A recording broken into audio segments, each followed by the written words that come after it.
Periscoping live from Wolf Out Studios in sunny Madison, Wisconsin. It's Up Periscope with your host, Nate Chappell.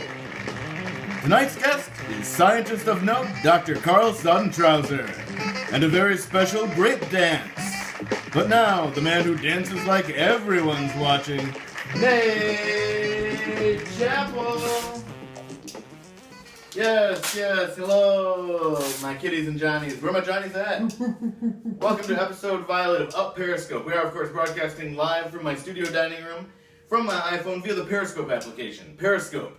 We'll need it. We're sinking fast. That's their fairly pessimistic slogan this week. You guys been watching any good TV lately? I mean, besides the show? Yeah, me neither.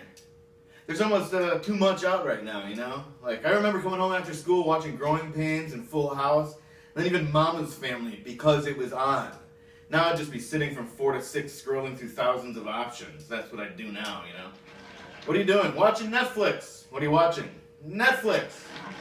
I want to make a show that's just a screen recording of someone scrolling through Netflix. I'd call it Netflix. What do you think? Good branding, right? That was so exciting, right? When streaming was first a thing, so many options, and these shows you've never even heard of, now you can binge watch them all, like back to back to back. Side note here, I've been thinking about this, it doesn't make any sense to say back to back to back. It's like, how many backs does this thing have, you know? It should be back to back, front to front, back to back. So let me try that again. And these shows you've never even heard of, now you can binge watch them all. Back to back, front to front, back to back. That's better, right? You can make a weekend out of years of work. It's like a 35-hour movie. Turns out we already had the technology to do that, you guys, but nobody makes them because nobody should be watching one thing for that long. I mean, it messes with you. It shifts your understanding of time and reality and realty if you're watching House Hunters International. I mean, I will say, at the risk of sounding like Bill Clinton talking about pot, I have binge-watched, but I have not retained it. You know, that voice actually heightened my risk of sounding like Bill Clinton. A little bit? Yeah. I've been working on that since 2000, you guys. I was a little late. Anyway, I binged these shows, but remember nothing from them, like cramming for a midterm, you know? All weekend, I could have written an essay about the allegory to the duality imposed by our perception-centered society with a shot-by-shot breakdown for the one-season mystical procedural Awake, if you would have asked me on a Monday morning. But now, I can't even say I know what the show is about, really. I'm talking about this past Monday, you guys. No idea. So when most people binge watch, I purge watch. Just puke it right out of my brain. Speaking of puking right out of my brain, have you guys heard that Netflix is making a reboot of Full House? That seems unnecessary at best, and criminal at worst. What always makes me so, angry or sad or sleepy? Yeah, sleepy. What always makes me so sleepy is imagining how many meetings it took to make that awful decision. Here's how I think it happened. There was a meeting about the quality of the HD upscaling of the old Full House episodes, right? Which led to a meeting to improve the upscaling. Which led to a meeting to reevaluate the upscaling, which led to a meeting where some guy jokingly said, well, hey, let's just reshoot it. Which led to a meeting where somebody else said, I have a great idea, let's reshoot it. Which knocked down the first domino in a series of meetings that culminated in a resounding, you got it, dude. I don't want that joke to mislead you, though. The Olsen twins will not be a part of the project, citing, we got jobs. And we've got jobs, ladies and gentlemen, to entertain and inform, which we will continue to do later on when we talk to Dr. Karl Soddentrauser. But first, this message from our fake sponsors. Stay put.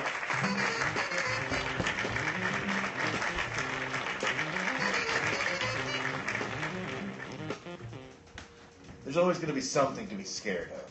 Lions, tumors, being accused of a crime you didn't commit, etc., etc. Courage isn't a suitcase filled with canned vegetables. It's a rainbow chasing another rainbow. It's a bag of jelly inside a bag of blood, inside another bag of jelly. It's going to be hard. It's going to be dirty. It's going to be scary. But there's always going to be something to be scared of. Lions, tumors.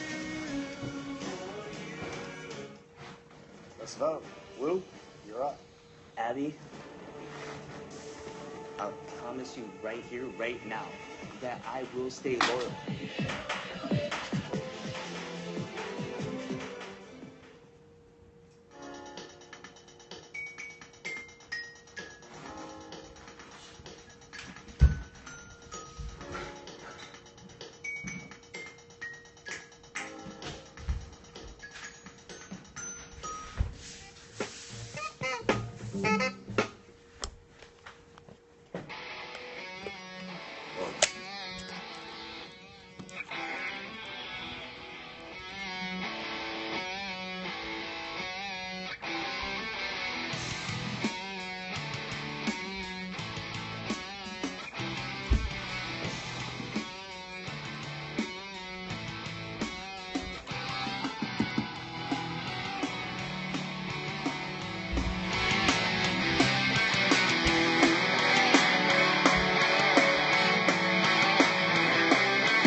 I'm Nate Grady, spokesman at Wolfout Productions. I'm Nate Shrapnel, creative director and file shredder at Wolfout Productions. And I'm Nate Chappell, Wolfout global overlord and custodial engineer. And together, we are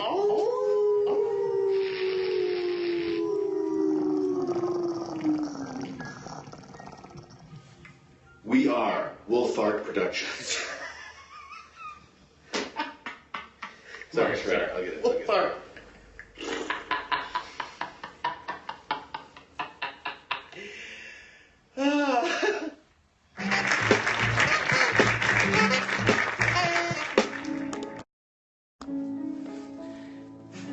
Hey, man in the mirror. That's pretty wild. What I like about this segment, when I have crazy stuff to do, is that it gives me a minute to reflect.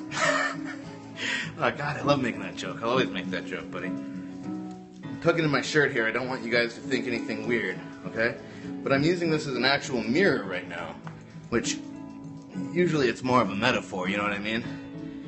But do you know what I think metaphors are? For losers. Losers! I'm all simile, you know what I mean? Like, with asses. That's a simile. I mean, that's... Okay, it's not a great simile. But it's similar to a simile. Oh, man, I just don't even know how to dress myself anymore. That's okay, buddy. Don't start with me. I'm starting with you.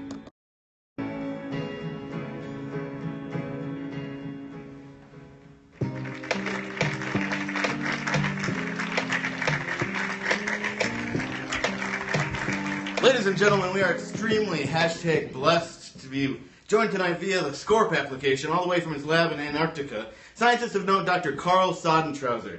Dr. Soddentrauser, thanks so much for joining us. Maybe he can't hear I us. can hear you fine. Oh, okay. I thought... You said that already. Okay, you're joining us tonight all the way from Antarctica, correct? Yeah. So, what sort of research are you doing up there? Whoa, what's with the first degree? I'm not the one on trial here. Well, I want to be clear. Doctor is in quotational marks. okay, Carl. Doc is fine.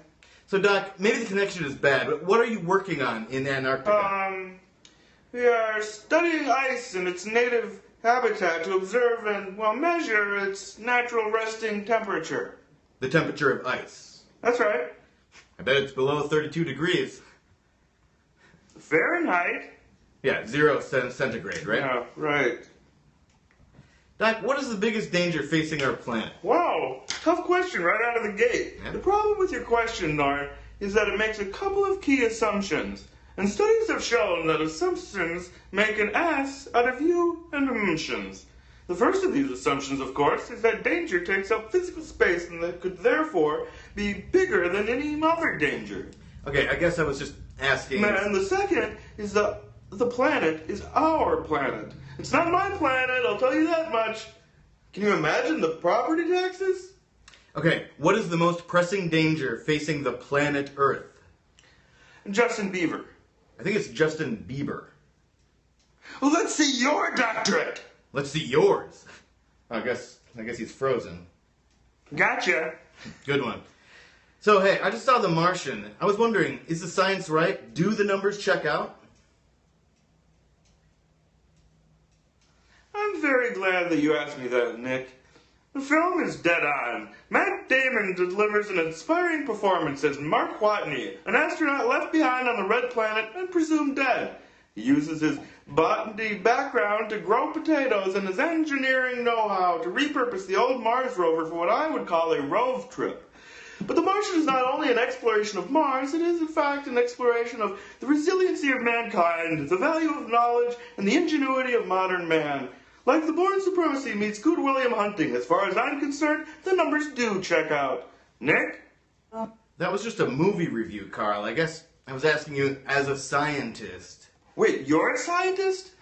Does the science check out, Carl? No, it's ridiculous. Mars is like this big. I mean, go out there and look. Matt Damon won't even be able to stand on that little thing. Even if you put it in a telescope, it's like this big. Are you even a scientist? Yes! Hey, you ever notice how all the other planets have moons with cool names and ours is just called the moon? Yeah, I actually talked about that on the show one time. Oh, we don't get your show in Akron. Akron? Antarctica.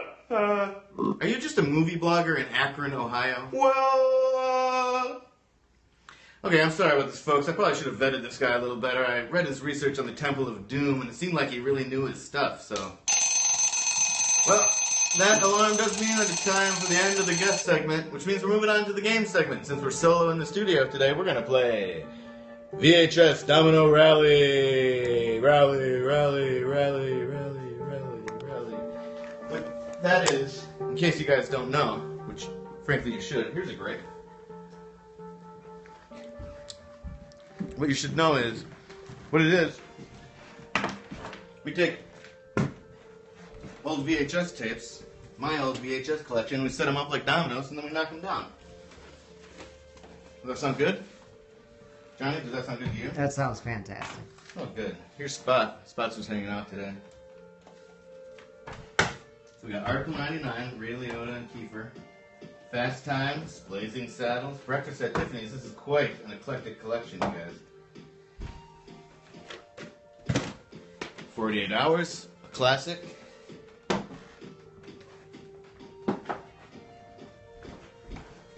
What else we got? Full Monty. Ooh. That was racy for its time. That was Dude Nudity. Dude Nude. Johnny Dude Nude. Dude nude.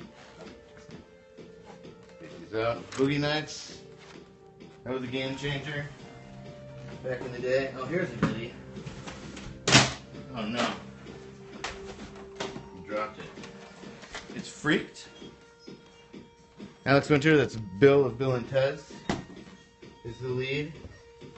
And a bunch of circus freaks. Randy Quaid is in it. That's the circus master. Mr. T is in it as the bearded lady. Keanu Reeves is unbilled as the dog-faced boy. Something like that. Tough Guys, I saw in the theater with my mom. One of the few movies that she and I saw. We both liked it. I was a little kid. She was probably just happy not to be watching the Smurfs. I was a bit Smurf obsessed. 3 Men and a Baby. Goody. Usual Suspects. There is no Kaiser Soze. You know, Keaton always said that I don't believe in God, but I'm afraid of him. Well, I believe in God. And the one thing that scares me is Kaiser Soze. Buffy, I don't know where that came from, honestly. Chasing Amy. I don't know what that is. PHC. Gremlins, that's a good one. Good Joe Dante. Wedding Singer, classic. Bottle Rocket, this is Wes Anderson's first. Really good. Underrated, for sure. Or overrated, you decide.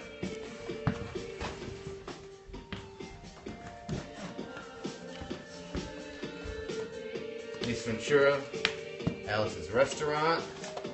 We got clamshell here.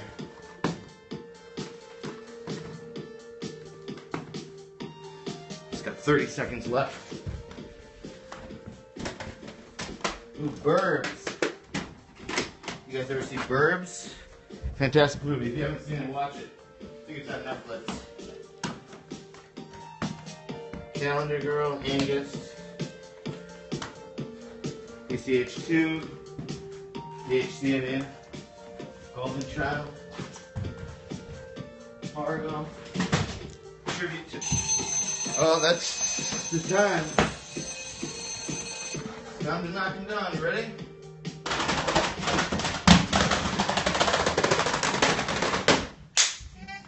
And that's VHS Domino Rally, and that's been our show, ladies and gentlemen. I want to thank my guests, Dr. Karl Soddentrauser. Also a big thank you to my one-man wreck, Johnny Fisher, and to Terry Westrom for the big idea. Music tonight provided by Tyler Andrews and Finn Hammond.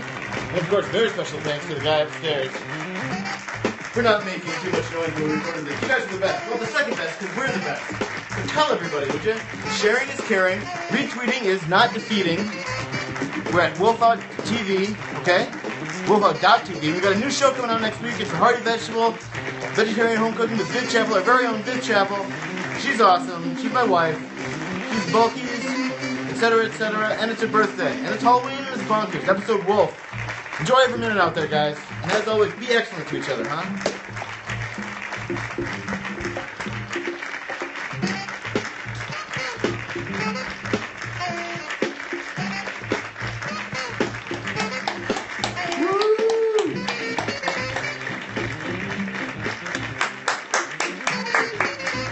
Thanks for watching, guys.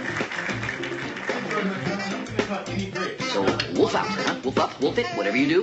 Pronto, let me go. Before anything else, you guys, I want you to make one phone call to 1-888-641